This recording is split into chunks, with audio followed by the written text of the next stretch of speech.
Have you ever been hurt by someone who constantly made you feel small, confused, and not enough? And then, out of nowhere, they start being kind. They send sweet messages, smile gently, maybe even apologize for the past.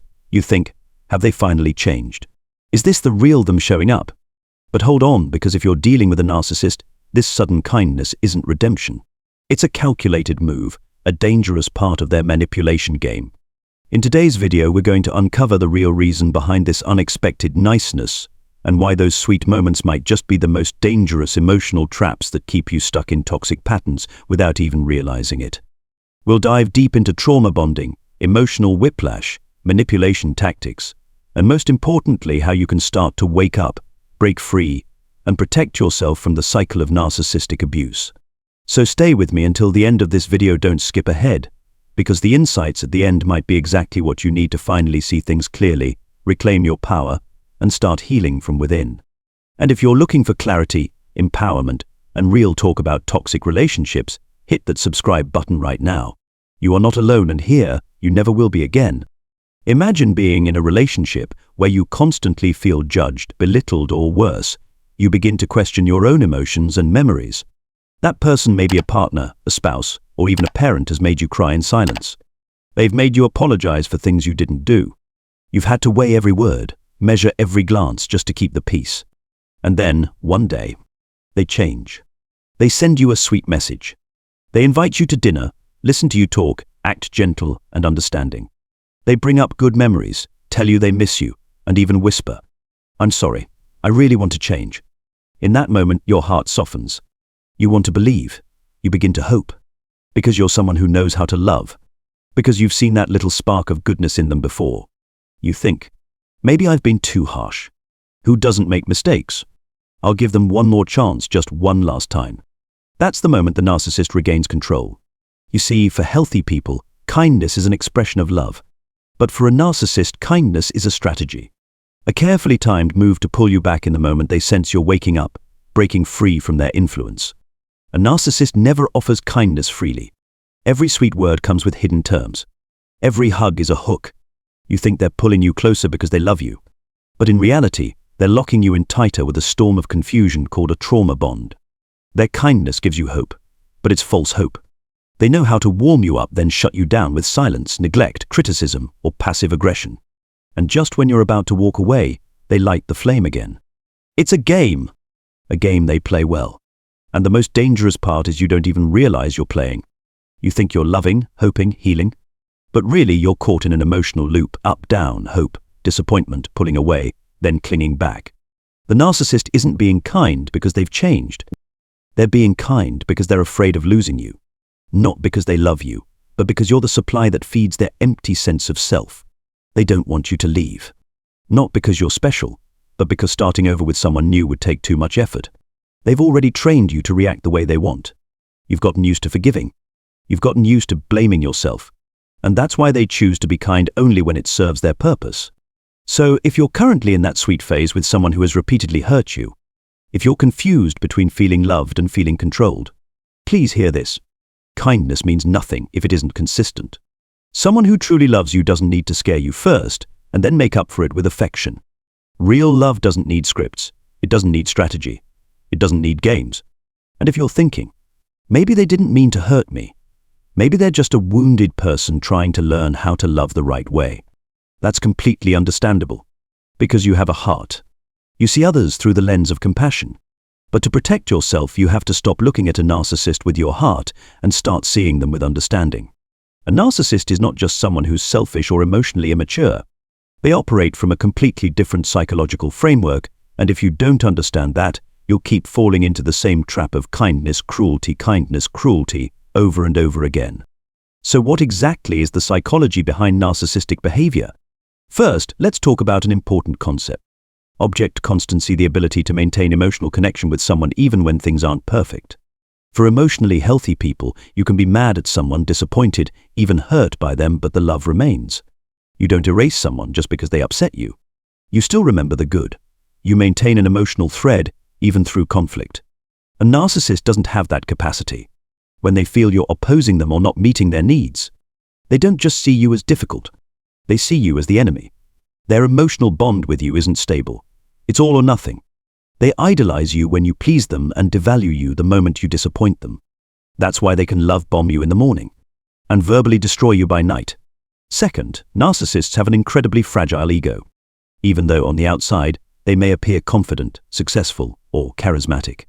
They lack the ability to regulate their emotions when faced with rejection, criticism, or vulnerability. Rather than confront their inner world, they cope by blaming, manipulating, avoiding or tearing others down to feel powerful again. And here's the hard truth.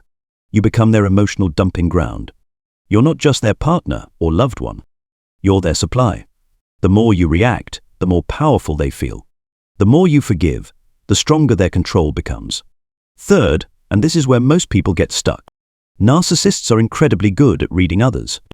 They know what you need. They know what to say to disarm you. They can mimic emotions like love, gratitude, or remorse, but it's all in service of control. When they're being kind, it's not a breakthrough. It's a calculated tactic. If you begin to pull away, go silent, or show signs that you might leave, they'll suddenly reappear with apologies, tears, gifts, promises. But pay close attention. They're not changing their behavior. They're just changing their performance. And once you're drawn back in, the cycle resumes. At their core, narcissists are not capable of healthy love, because they don't truly see you as a separate human being. They see you as a mirror, a reflection of how they want to feel about themselves. When you make them feel good, you're the love of their life. When you challenge their ego, you become the problem. And that's exactly when the trauma bond begins to form. Kindness isn't just a tool for control. It creates a dangerous emotional dependency that makes it incredibly hard to walk away, even when you know you're being hurt. In the next section, we'll dive deeper into what a trauma bond really is, why it's so powerful that it can make you love the very person who's breaking you, and most importantly, how to break free from it. Have you ever asked yourself why you can't seem to break free from a relationship that's causing you so much pain? Why even when you know the person is manipulating, controlling, even emotionally abusing you, your heart still softens every time they come back with an apology or a moment of kindness? It's not because you're weak.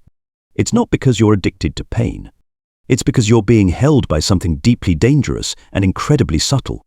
A trauma bond. A trauma bond is a type of emotional attachment that forms when you're caught in a cycle of love and hurt. One moment they lash out, make you feel worthless. Then, they come back sweet, apologetic, telling you they can't live without you. You forgive them because you hope. You think maybe this time it will be different. But then, the cycle starts all over again.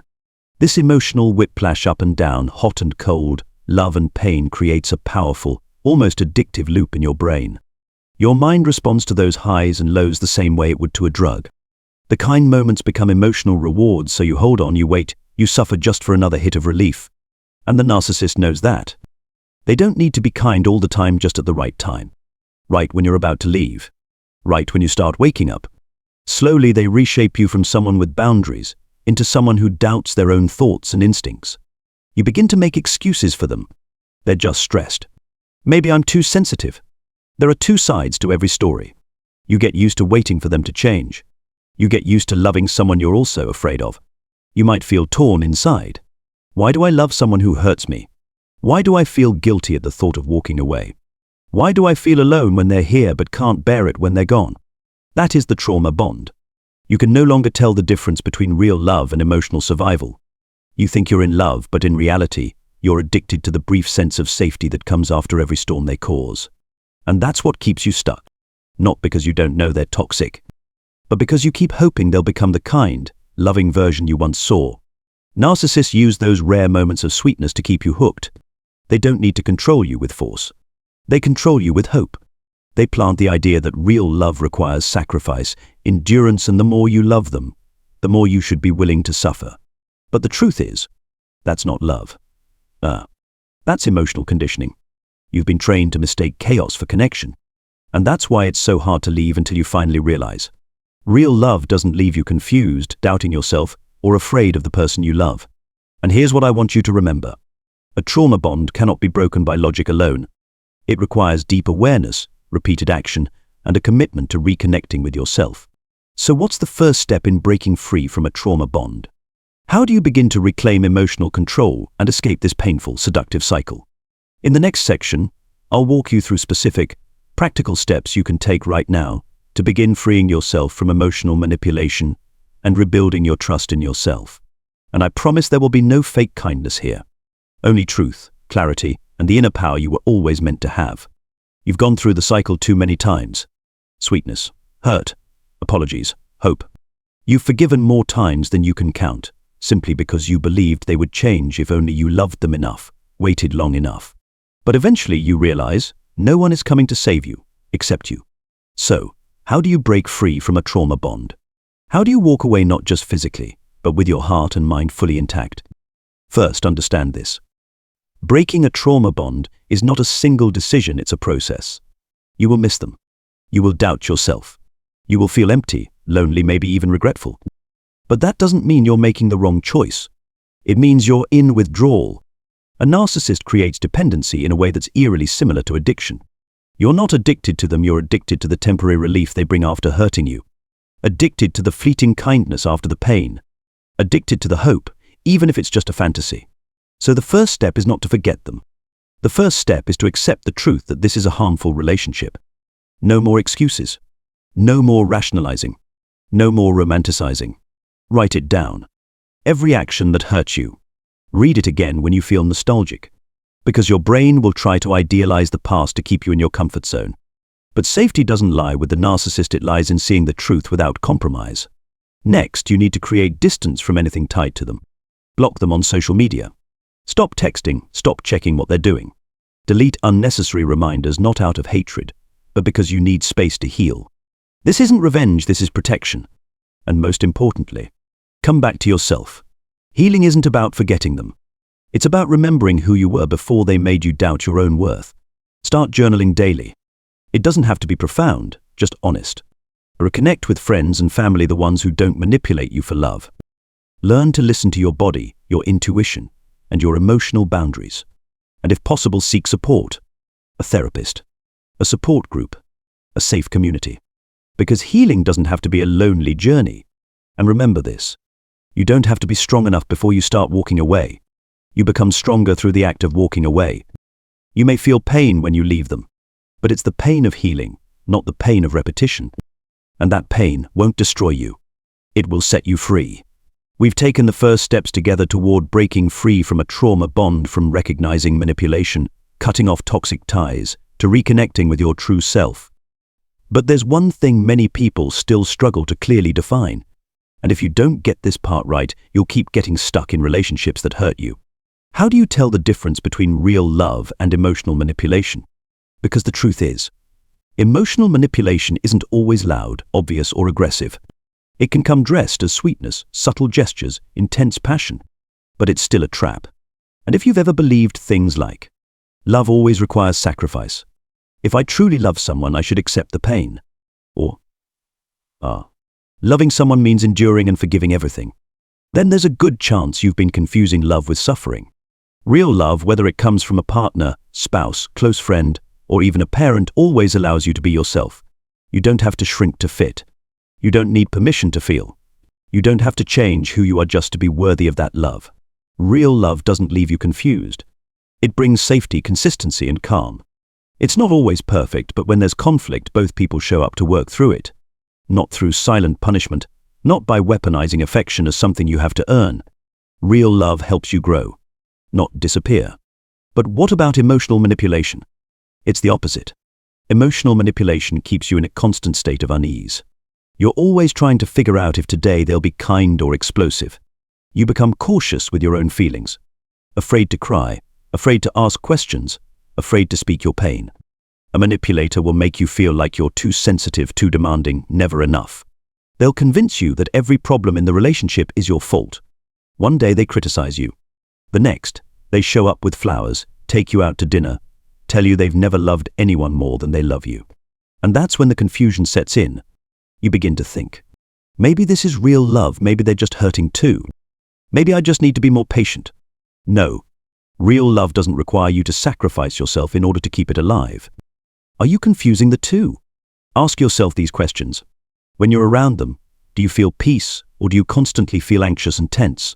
Can you express your true feelings, or do you have to filter everything so you don't set them off? After an argument, do both of you grow, or are you always the one apologizing just to keep the peace?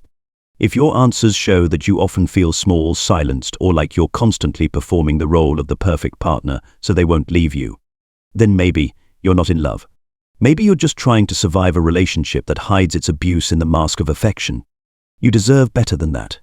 You deserve a love where peace doesn't come from today they didn't explode, but from knowing your worth, with or without their approval.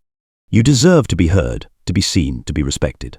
Even when you're sad, even when you're wrong, even when you're imperfect.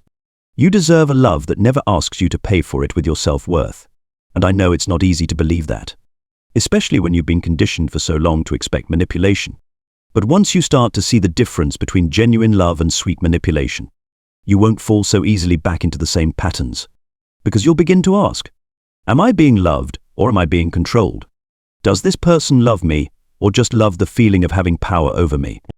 And when you start asking those questions, that's the beginning of your healing. None of us were taught how to tell the difference between love and manipulation. We grew up with movies, sad songs, and stories that told us love is pain, until pain started to feel like proof of deep emotion. But now, you know, love is not pain. Love is understanding. Love is freedom. Love is respect. You know, a narcissist can manipulate your mind with just a hug, a carefully timed apology, or even a single look of rehearsed remorse. And the heartbreaking part is you believed it. Not just once. But believing in someone who hurt you isn't a sign of foolishness. It's the sign of a heart that still knows how to hope. A soul that hasn't lost its softness, even after being hurt. However, it's time to redirect that hope back to yourself. They may never change, but you can. You can learn to say no without feeling guilty. You can learn to love without sacrificing your self-worth. And you can walk away, even if your legs are shaking, because deep down, you know you deserve a love that doesn't require explanation, endurance, or permission to be who you are. If this video touched something inside you, a buried wound, an unanswered question, or a decision you've been afraid to make, then stay. Hit subscribe to keep walking this journey with me. I won't sugarcoat anything. I won't tell you to just be strong. But I will remind you again and again. You're not crazy. You're not broken. You're just in the process of coming home to yourself. And here you don't have to do it alone.